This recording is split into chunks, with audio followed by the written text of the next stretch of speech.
चला तर आज पाहणार आहोत आपण मँगो आईस्क्रीम. तो पण झटपट कसा मुलांसाठी बनवायचा. तर इथे मँगो म्हणजे आंब्याचं गर घेतलं आहे. त्याचबरोबर एका वाटीमध्ये थंड दूध, त्याच्यामध्ये 1 चमचा कॉर्नफ्लॉवर आणि इथे घेतला आहे दूध आटवून मी. साधारण अर्धा लिटर दूध आटलेलं आहे हे. तर त्याच्यामध्ये 1 चमचा कॉर्नफ्लॉवर घालायचं आणि मग ना छान असं मिक्स करून घट्टसर करायचं. त्याच्यामध्ये आवडीनुसार तुम्हाला जेवढी साखर हवी तेवढी घालायची. मी तर साधारण 1 छोटी वाटी म्हणजे 4 चमचे इतकी साखर वापरली होती. त्याचबरोबर इथे आपण जो आंब्याचा गर घेतला आहे काढून तो घ्यायचा, मिक्स करायचा आणि थंड झालं की मिक्सरला फिरवून मग आपल्याला इथे आईस्क्रीममध्ये मोल्डमध्ये टाकून घ्यायचं आहे. त्याचबरोबर इथे दाखवत आहे उपवासाची खिचडी. तर उपवासाची खिचडी अशी मोकळीसर कशी जावी लावे तर ती कशी होते ती इथे रात्रभर साबुदाणा आपण 1 वाटीभर भिजवून घेतलं आहे, बटाटा घेतलेला आहे उकडलेला आहे, मिरची घेतली, जिरं घेतलं आपण तेलामध्ये घेतलं आहे. हे जिरं छान मिरची घालायची जितकं तिखट हवं तितकं. त्याबरोबर इथं उकडलेला बटाटा घ्यायचा, थोडासा तेलावरती फ्राय करून घ्यायचा आणि मग त्याच्यामध्ये आपल्याला घ्यायचं आहे साबुदाणा आणि त्यानंतर जितकं हवं ना तितकं आपल्याला शेंगदाण्याचा कूट घ्यायचा आहे आणि मग मीठ घालायचं, थोडीशी साखर घालायची.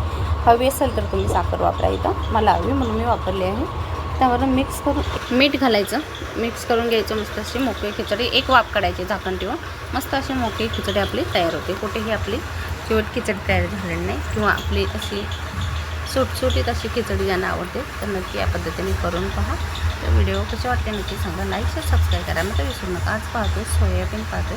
तर सोयाबीन इथं तेलावरती फ्राय करून घेतला. त्याच्याबरोबर थोडासा आल्याचा तुकडा, आपण कांदा, टोमॅटो आणि मिरची, लसूण हे तेलावरती आपण भाजून घेतलं, फ्राय करून घेतलं, त्याचं वाटण करून घेतलं. आता त्याच कढईमध्ये सोयाबीन काढून घेतल्यानंतर आपण घेतलं आहे जिरं, तेजपत्ता, त्यानंतर मसाले आपण घेतले, धने पावडर वगैरे घालायचे आणि मग जो वाटून घेतलेला मसाला आहे तो घालायचा.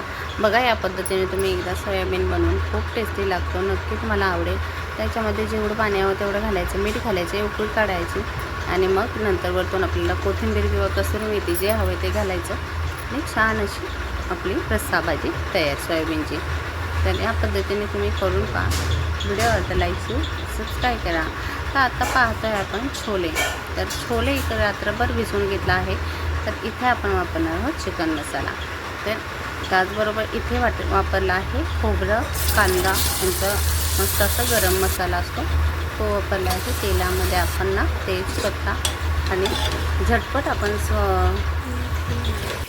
छोले कसा बनवायचा ते पाहतो आहे. तर इथे आपण तेलावरती जे मसाले असतात तेच घातले आणि त्याच्यामध्ये फक्त आपण चिकन मसाला वापरला आणि इथे 4 ते 5 शिट्ट्या मारून घ्यायच्या आणि मसाला आहे तोच तुम्हाला सांगितला. मी कांदा खोबरं यांचं वाटण होतं आणि मग कोथिंबीर घालायची आणि मस्त असं गरमागरम आपण हा जो छोले बनवला आहे ना तुम्ही काबुली याच्याबरोबर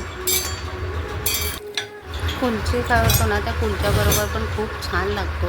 तर नक्की छोले कुलचे तुम्ही या पद्धतीने करून